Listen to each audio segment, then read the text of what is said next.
Vieš, koľko peniazy potrebuješ na dôchodok v týchto rokoch? Predpokladajme, že po odchode do dôchodku míňaš 25 000 eur ročne a nevlastníš dom. Vek 70. Koľko by si potreboval? Koľko by som potreboval peniazy vo veku 70 rokov? Je priemerná dĺžka dožitia človeka 75 na svete? Predpokladajme, že by sa dožil 85. 85, to už je dosť starý človek.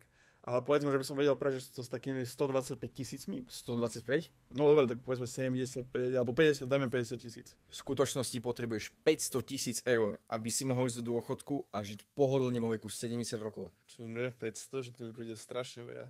OK. A čo vo veku 50 rokov? Tým pádom, že bolo odpoveď 500 000, tak mi príde teraz logické to vynásobiť trojkou a povedať, že 1,5 milióna. Príde mi to ako logická odpoveď. OK, môže byť. V skutočnosti potrebuješ 875 000 eur, ak chceš ísť do dôchodku v tomto veku dôstojne. No dobre, a čo tak v 35-ke? Čo ja viem, tak milión? Ale nie, to mám ešte kopu života pred sebou. Tak by som typoval, že 1,4 milióna. Áno, je to 1,4 milióna. Keď mám 1,4 milióna, tak by som v pohode išiel do dôchodku.